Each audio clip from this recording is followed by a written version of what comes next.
Assalamualaikum warahmatullahi wabarakatuh, sahabat-sahabat semua. Kembali lagi di sini bersama saya Wepo dan di sebelah saya ada Mas Dwi Nugroho.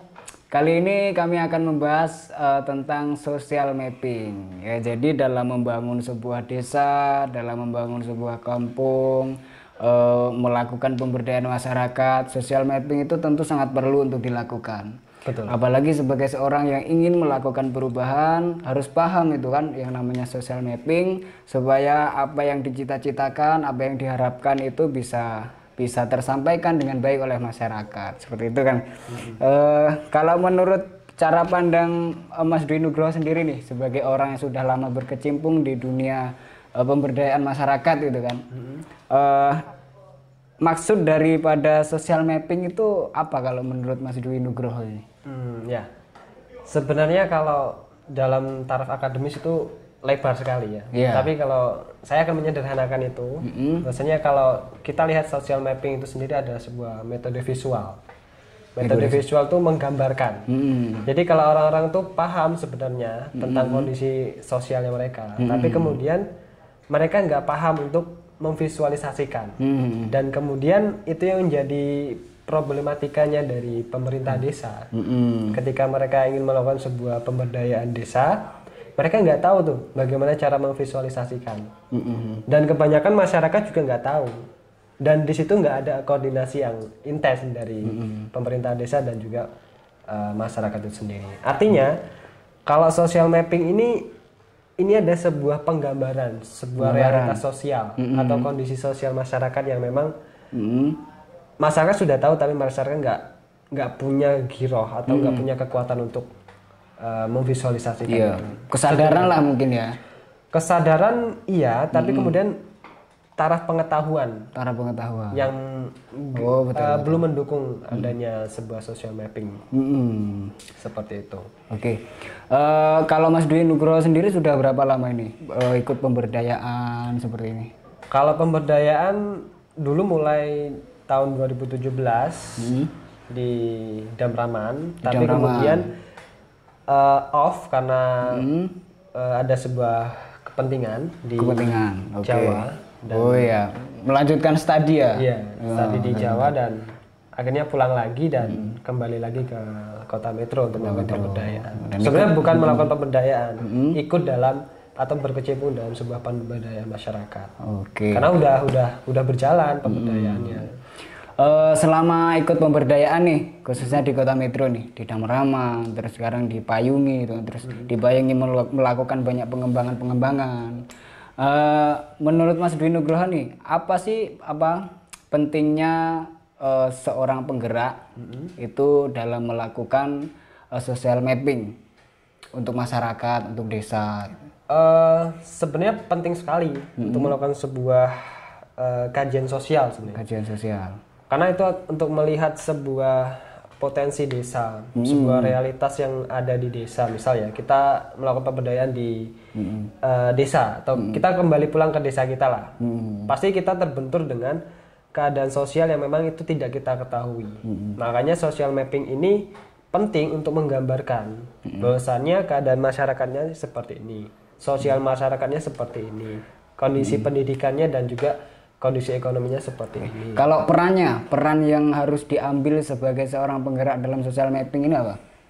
Peran dalam apa dulu ini? Peran dalam social mapping di masyarakat. Sebenarnya kalau seorang penggerak itu perannya hanya menggerakkan. Tapi kemudian masyarakatlah yang berpartisipasi. Itu kan namanya pemberdayaan. Dan dalam sebuah social mapping itu sebenarnya ada banyak metode yang bisa kita gunakan. Salah satunya adalah participatory role appraisal atau penilaian masyarakat. Jadi di situ masyarakat dituntut untuk lebih mandiri, untuk bisa melihat keadaan sosial mereka sendiri. Setelah melakukan peran itu kan ya, jadi seorang penggerak itu harus paham terkait dengan social mapping dan perannya dalam melakukan social mapping terhadap masyarakat itu seperti apa. Nah, setelah berupaya untuk menyadarkan nih, mensosialisasikan kepada masyarakat itu kan bahwa di desanya itu sebenarnya ada hal-hal yang perlu diangkat ini, ada potensi-potensi yang mungkin kalau dimaksimalkan dapat menghasilkan sesuatu hal yang yang bernilai ekonomis dan sebagainya. Nah, setelah itu kira-kira apa sih yang perlu dilakukan oleh seorang penggerak setelah melakukan social mapping gitu? Ya tentunya tahap realisasi. Kalau social mapping ini kan masih tahap perencanaan atau tahap sebelum perencanaan malah. Betul. Karena ketika sudah adanya social mapping kita tahu apa permasalahannya, apa kekuatan yang ada di desa dan potensi apa yang ada di desa. Kemudian yang harus seorang penggerak lakukan adalah merealisasikan dalam bentuk gerakan yang lebih kolektif lah tentu. Karena kalau gerakan itu berjalan secara mandiri itu akan susah dilakukan. Kalau bergeraknya secara kolektif itu akan lebih mudah. Dan kemarin ada seorang kepala desa yang anti kritik. Nah, ini yang jadi perkaranya. Masyarakat sudah sadar, mereka melaporkan keadaan sosial yang ada di masyarakat itu melalui sosial media. Malah kemudian kepala desanya dia merasa tersaingi gitu merasa tersaing atau merasa tersinggung lah. Dan akhirnya dia bilang seperti ini, jangan buat berita-berita yang akan membuat sebuah problematika baru gitu. Padahal ya itu memang realnya seperti itu, faktanya seperti itu. Dan ya saya pikir ini perlu kesadaran dari kepala desa gitu, pengurus desa lah ya, iya benar. Karena kalau ya sebenarnya kalau pemberdayaan nggak butuh amat sih kepala desa, tapi kemudian untuk melakukan sebuah perencanaan jangka panjang kita butuh kebijakan kepala desa untuk mendukung kita gitu. Karena geopolitik dalam sebuah pemberdayaan itu juga sangat penting. Iya.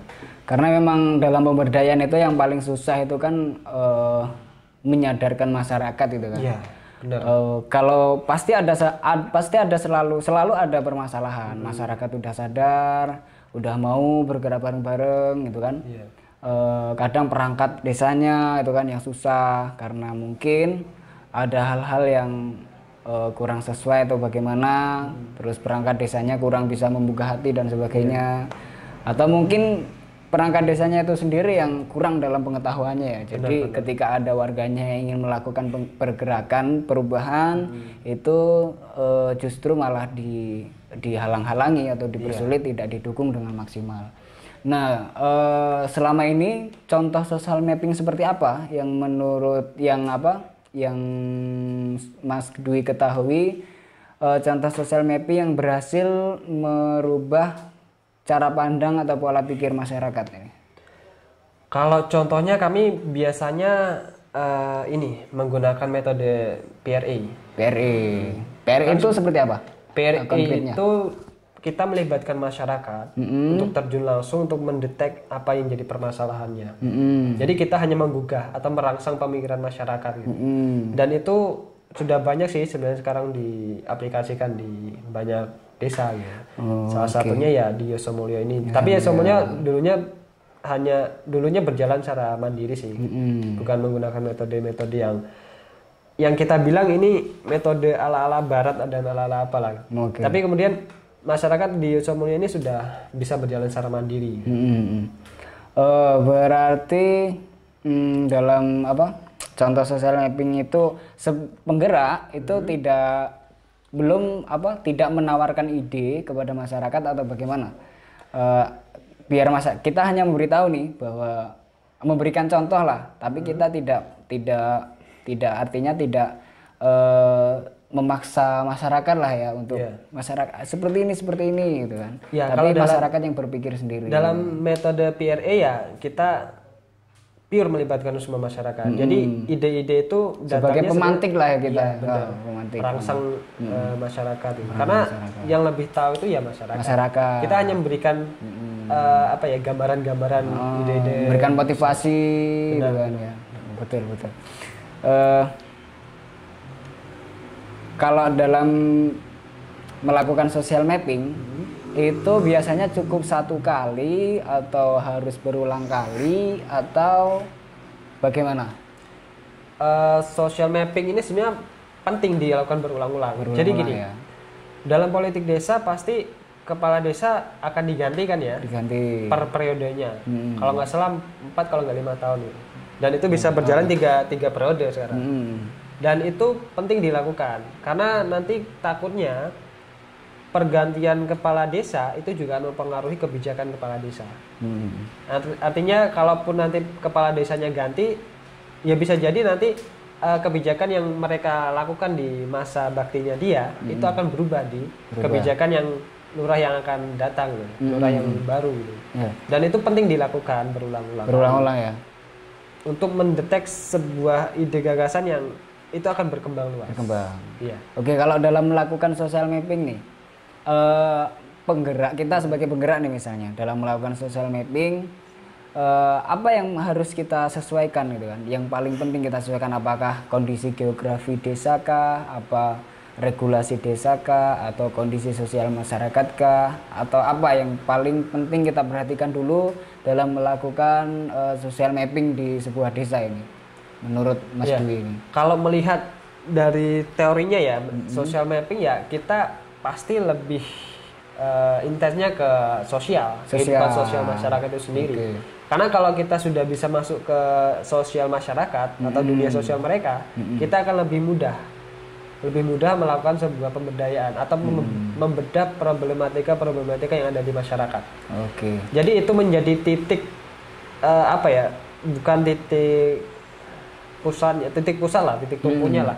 Kemudian kita akan melakukan sebuah pembedahan. Iya. Artinya kita dekati dulu masyarakatnya, dan kita harus paham apa sih yang dimiliki, kemampuan masyarakatnya apa aja sih, gitu kan. Kemampuan pemudanya mungkin seperti itu ya. Ya, penting lagi kita merangkul pemuda-pemuda desa itu. Pemuda. Terus setelah itu disesuaikan dengan kondisi mungkin regulasi desanya, kan, terus kondisi geografinya. Itu tahap selanjutnya. Setelah adanya social mapping. Terakhir nih, buat pemuda-pemuda desa nih, apa pesan Mas Dwi untuk pemuda-pemuda desa yang saat ini ya belum melakukan banyak perubahan, belum tersadarkan gitu? Berapa kata? Berapa kata ya? Ya banyak kata lah. Saya pikir pengetahuan itu penting, dan pengetahuan itu nggak cukup kita cari atau kita dapatkan di bangku sekolah, karena pengetahuan itu sifatnya luas sekali. Dan saya ingat kata-kata dari Ki Hajar Dewantara, semua tempat adalah sekolah dan semua orang adalah guru. Dan jangan mencoba untuk menyombongkan diri kita karena kita mungkin derajatnya lebih tinggi dari orang lain, tapi kita harus terus belajar. Belajar itu benar tadi, nggak kenal tempat, nggak kenal orang yang menjadi guru kita. Bahkan kita bisa belajar dari anak-anak kecil. Bagaimana mereka bermain dengan secara kolektif dengan rasa tenggang rasa yang tinggi. Dan saya pikir pengetahuan itu penting. Catat baik-baik ya, jadi pengetahuan itu penting, dan pengetahuan itu tidak hanya didapatkan dari pendidikan formal ya, tapi pendidikan informal. Kita bisa banyak belajar bukan hanya di sekolah tapi di alam gitu kan, di alam. Dan kita sebagai pemuda harus banyak mengambil peran gitu kan di desa.